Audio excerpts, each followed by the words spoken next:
Hello my beautiful friends, my name is Alexandria and welcome to my channel. So today I'm going to be sitting down and chatting about all of the books that I read in the month of June. It was a lovely month. I read 16 books in the entire month. It was my birthday month. It was of course Pride month. So I am going to go ahead and get into all the books that I read, and if you would like to see me talk about that, then just keep on watching.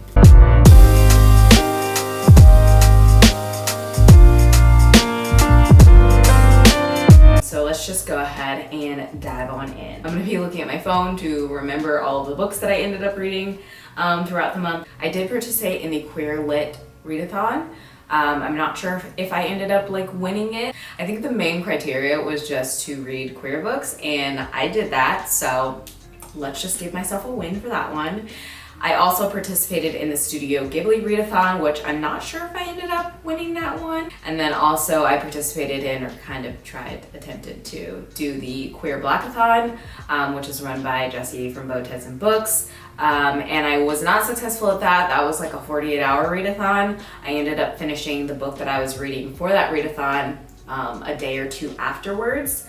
But I am still very happy with my success when it comes to my reading for this month. All of the books that I read were absolutely incredible, and yeah, I'm just gonna go ahead and get into them because there is a lot. This was not a queer book, but this was actually rolling over from the month of May, where I was reading from Asian authors during the Asian readathon, and this was a book by one of my new favorite authors. I still need to read more by the author, but so far, so good. I read Klara and the Sun by Kazuo Ishiguro, and wow, this book was so many different things. I love science fiction. It's one of my favorite genres, and this was definitely a very different perspective and very introspective and thoughtful approach to science fiction, and I just love the way that Ishiguro writes. But basically this is following our main character, who is called an artificial friend. So they're basically like an AI. They are created, they are like robots technically, but they do have a certain level of humanity inside of them as well, which I always think is a very interesting discussion, and kind of a thread that went through the first book that I read by Ishiguro, which was Never Let Me Go.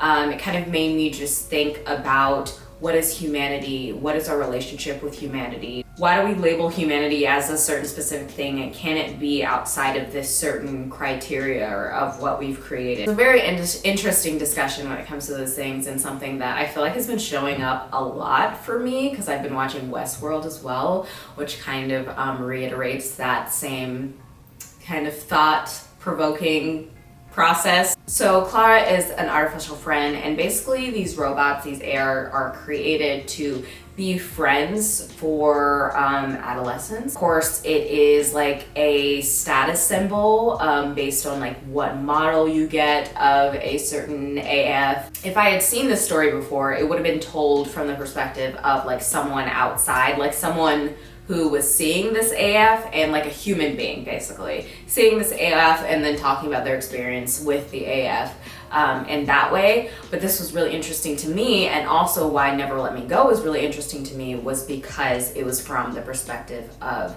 this kind of inhuman creation that humans created to be similar to them but also not the same. Starting out at the beginning of the story, Klara's thought process and also perspective and the way that she views and thinks about the world is very, for lack of a better word, robotic. And then kind of as time goes on and she learns more from the human beings around her and kind of just being out in the real world, she's super, super observant about everybody around her. And she's kind of like a not like other girls, and yeah, there's a lot that goes into this story. There's certain things that I was not expecting that came up in this story, and there's always this, from what I've gotten from reading Never Let Me Go, there was this kind of undertone of something is off. Something just feels really off, and I don't know what it is.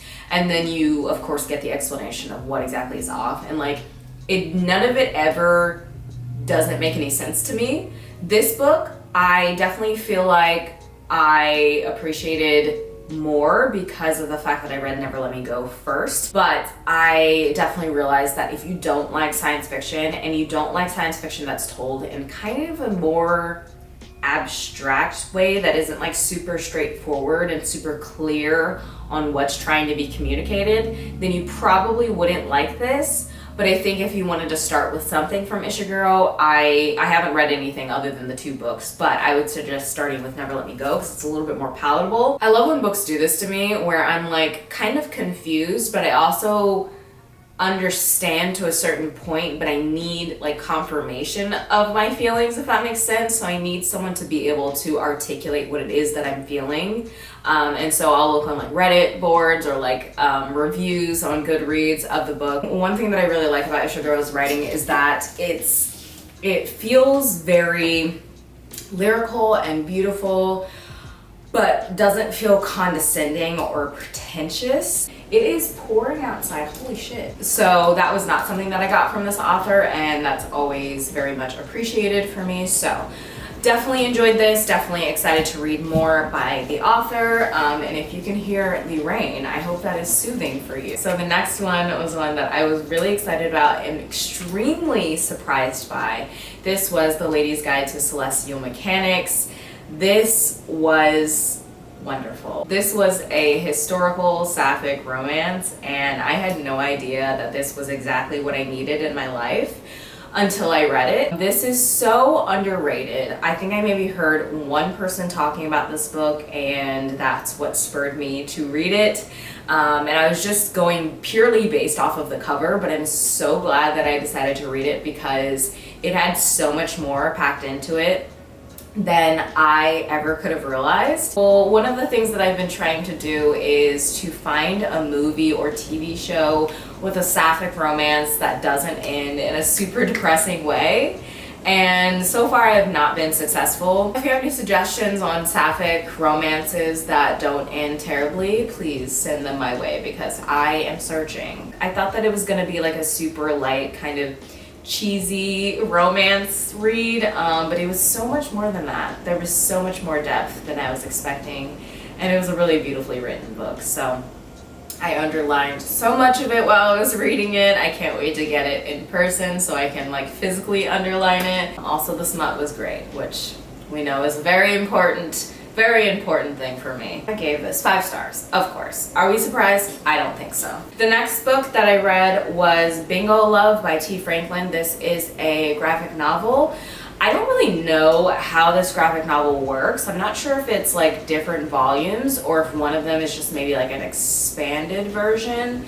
But the one that I read felt a little bit like there just needed to be a little bit more. That was really my only gripe with it. And this is kind of something that happens to me when I read a graphic novel that is just a like single issue. I gave this 3.75 stars. I rounded it up to 4 stars. So I did really enjoy it. I really liked the artwork. Basically, this is following 2 black characters who are teenagers when they meet at the time, and they end up falling in love. They end up being separated and kind of go on with their lives and end up reconnecting.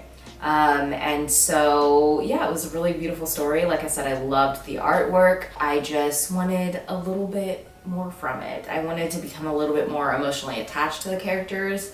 But this is definitely something that I would like to have in my collection. I did enjoy it. It wasn't my most favorite thing in the world, but I'm glad that I read it. And I would definitely suggest checking it out.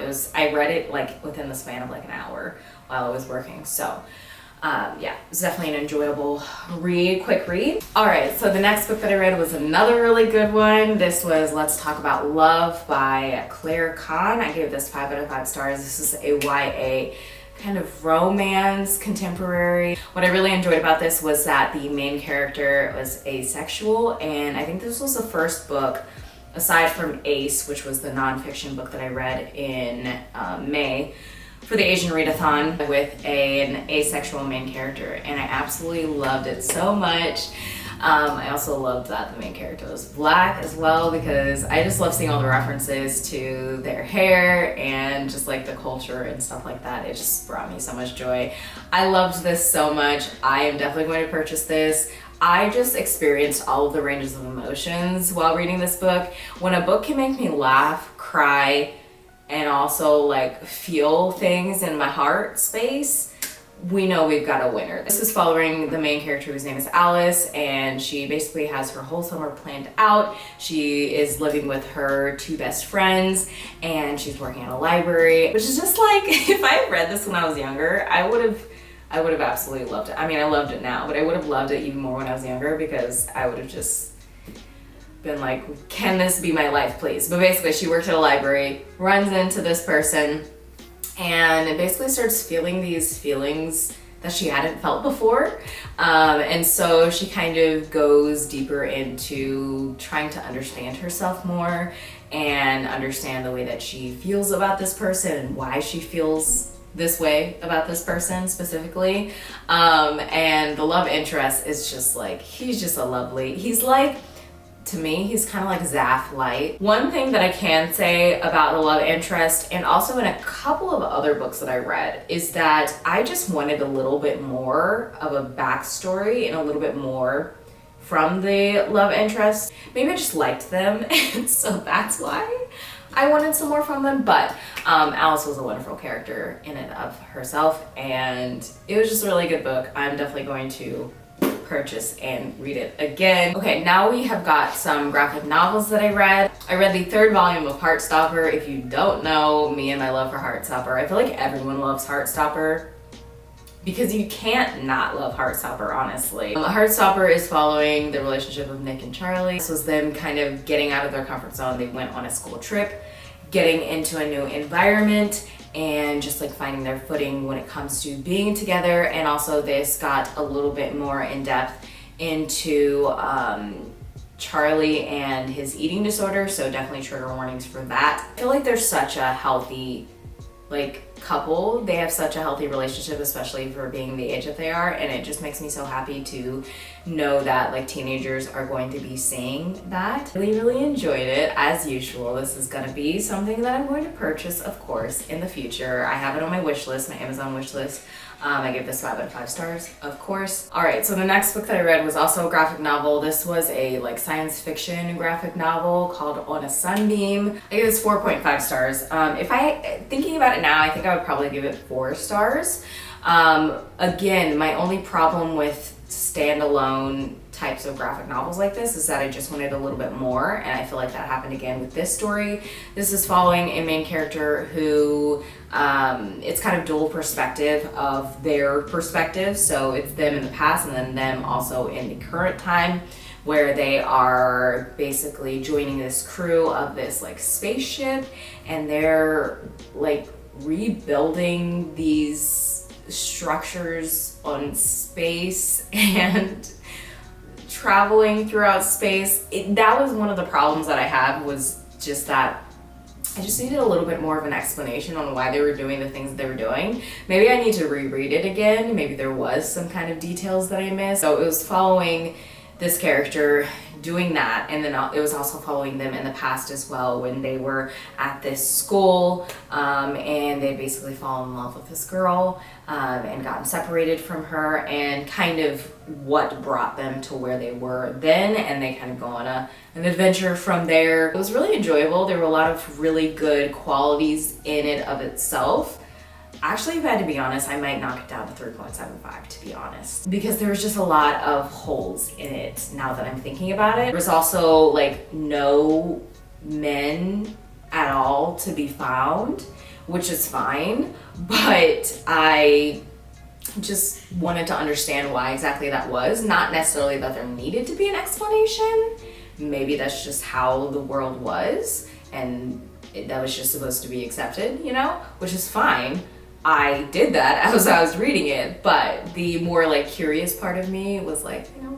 The next book is one that I'm really excited about. This is the last book in the Red Rising trilogy, Morning Star. Did I already say that's what it was called? Morning Star. This is following Darrow, of course, on his journey. I've talked about this book so much, so if you haven't seen any of my other videos where I have ranted and raved about my man Darrow and this wonderful series that Pierce Brown gifted us with, then you should probably check those out. But This is just one of my favorite science fiction series. Like, it just has all of the things that I want. It has humor, it has science fiction, it has space, it has love, it has war, it has Greek mythology, kind of, sort of. It's great, it's wonderful, I love it so much. I read about half of it because I think that this was the longest book in the series, so far anyway.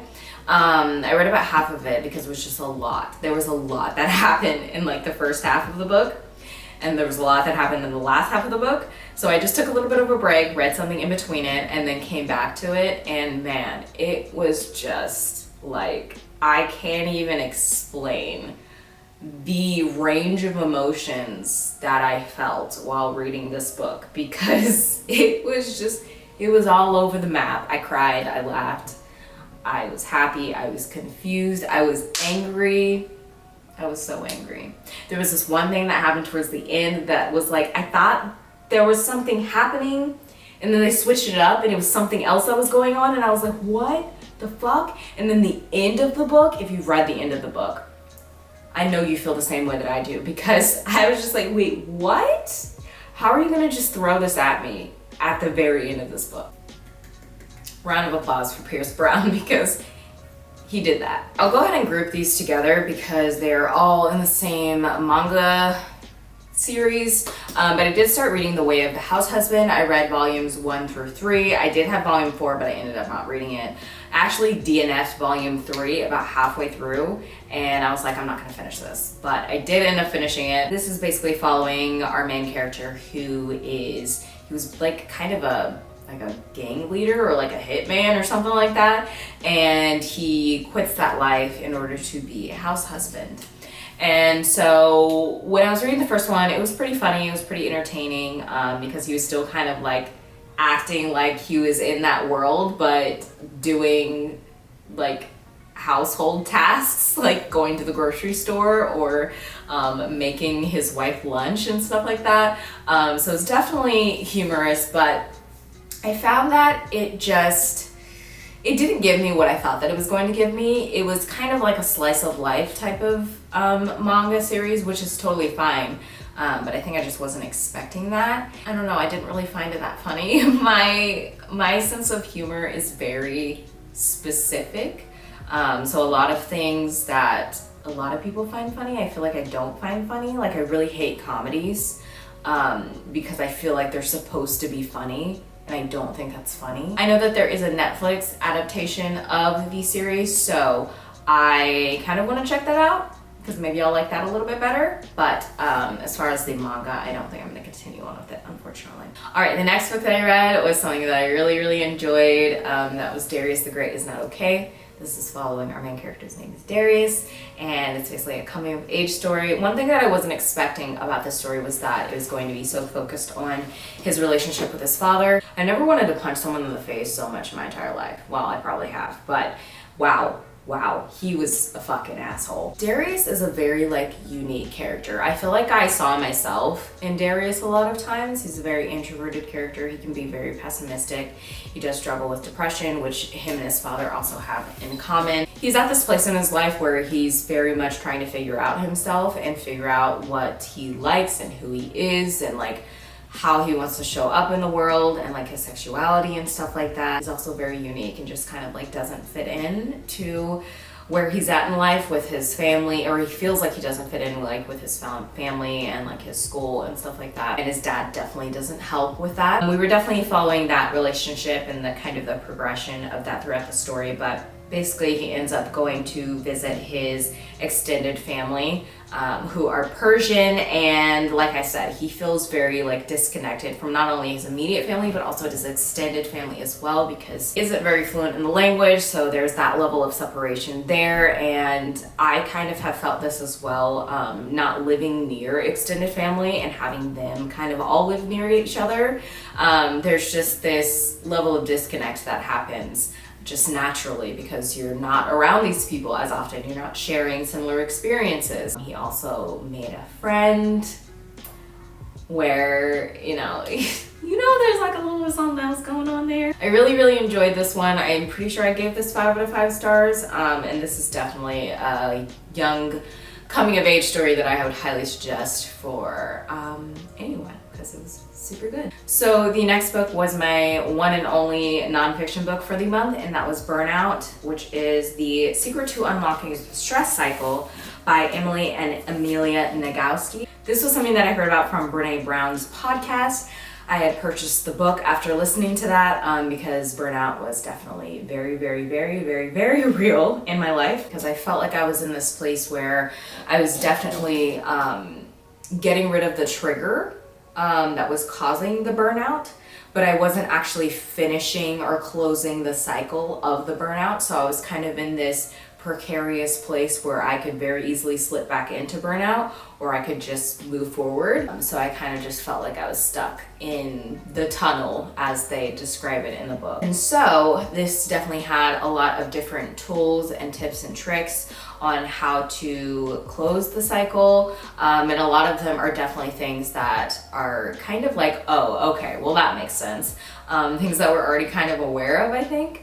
But it's just always nice to hear it reframed in a different way, and also just like be reminded of those things. There were some chapters at the end that I definitely felt like were connected back to the whole idea of burnout and where it comes from, and how to prevent burnout from happening in the first place, or support ourselves in allowing our emotions to process through our bodies the way that they naturally know how and need to be able to do, so we don't get stuck in the cycle of burnout. But a lot of those things were just things that I have already heard before. I found towards the end of the book I just wasn't really as interested in what they were talking about, but I definitely think that this would be a good place for anyone to start when it comes to like self-help type things, and wanting to focus on just like bettering yourself in a very like holistic, informed way. These are definitely going to be tools that I take with me in the future. It's definitely going to be a reread for me in the future. I really liked the audiobook because it was narrated by the authors. All right, the next book that I read was my first akwake emezi book, and it was Freshwater. Now, before I went into reading this, I had actually talked about it in my TBR video, and someone had commented on it. I don't remember exactly what they said. Actually, let me see if I can find it. Said, I definitely encourage you to read Freshwater using an Igbo ontology framework and not only a Western lens, which I think is really, really important when it comes to going into this book, because after reading this book, I was looking into some of the reviews and stuff, and I was seeing a lot of people who weren't really grasping the full concept of the way that this story was meant to be consumed, and the way that it was meant to be understood. So basically we're following a character who is going through a really challenging experience in life in general. The main character basically has had traumatic experiences happen throughout their life, which has caused their brain to kind of separate itself into certain parts of itself in order to support and keep it safe and protect itself.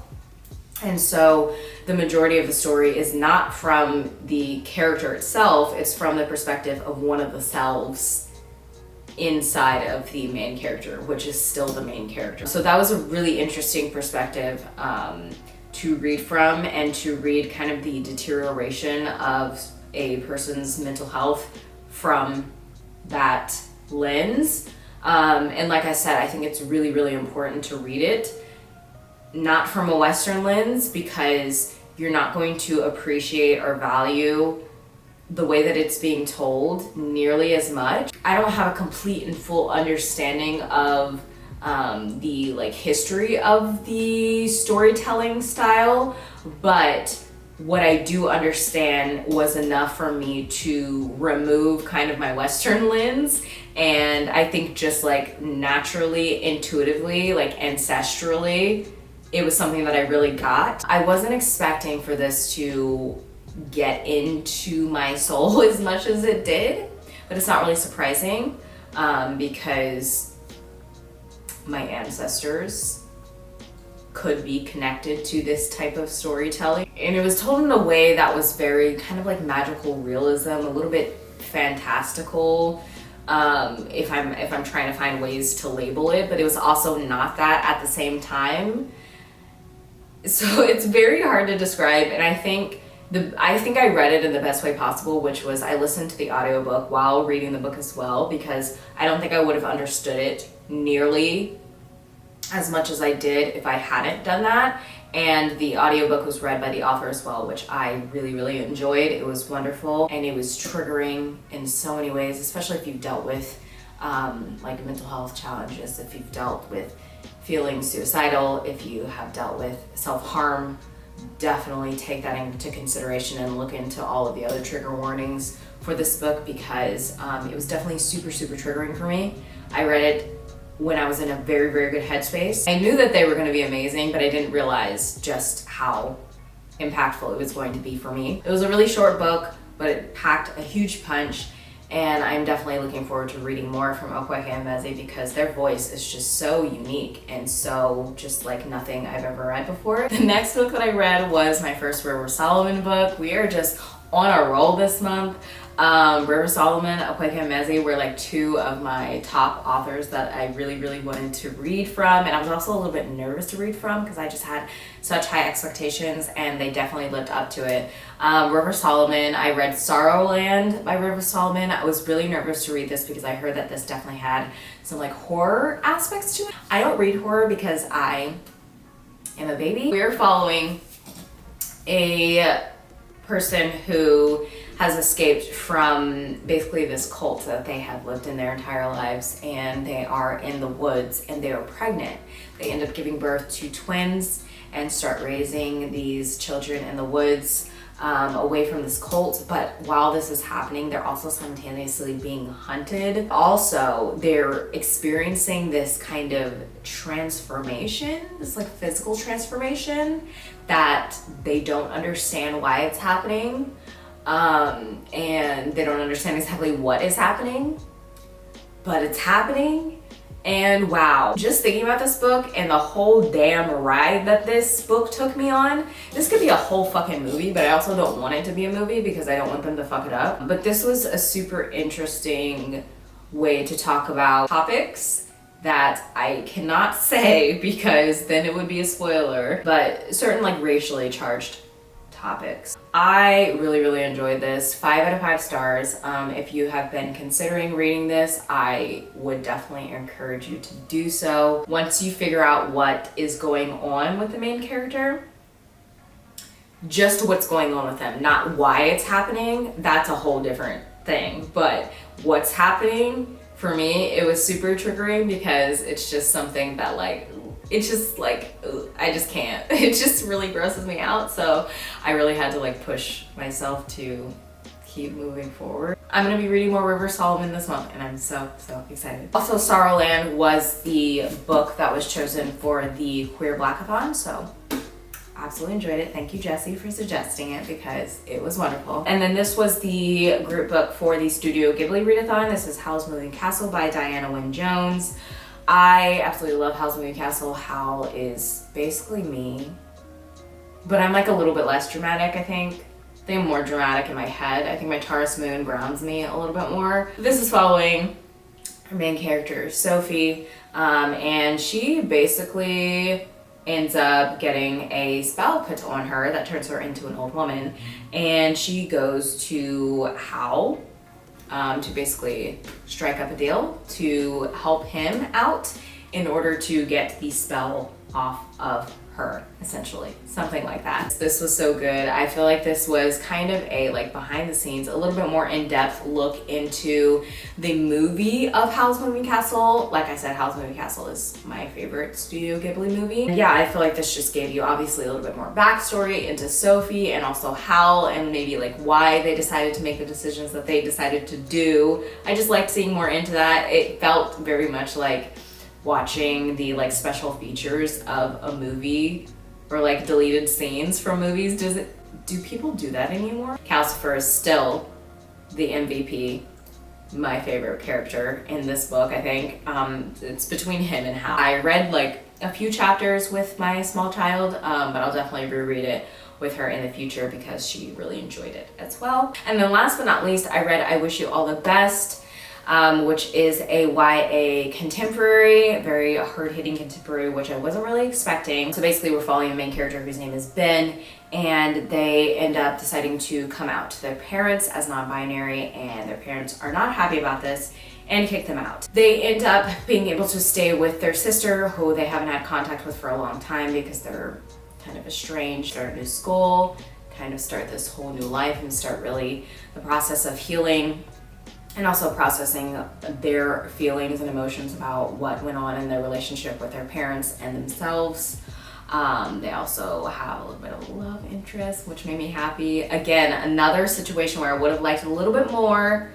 I would have liked to know a little bit more about the main character's love interest. Legitimately, I started crying in the bathtub when I was reading it because it just brought up a lot of stuff for me. There were just a lot of similarities to what I have experienced in my life. I think it was a little bit more of a dramatized version of what I experienced, but the feelings of abandonment, anxiety attacks, panic attacks, yeah, it was a lot. It was very kind of like healing to be able to see them to be able to process this with their parents, with their therapist, with themselves, with their sister. Yeah, I just got a lot more from this than I was expecting, and I appreciated it so much. I think the story is so important. It was so angering at times, but it also felt so real. It made me really happy to be able to see the representation, see such like an honest and raw and real story, and like really feel that solidarity, to know that I was not the only one who was experiencing similar feelings like that. But I hope you are all doing well. I hope you read some really good stuff in the month of June. I hope you had a wonderful Pride Month and you are doing well. And if you're not doing well, I hope you will be doing well soon. I hope you're staying safe, and I hope you're finding joy in whatever way it is that you can. I love you. Bye.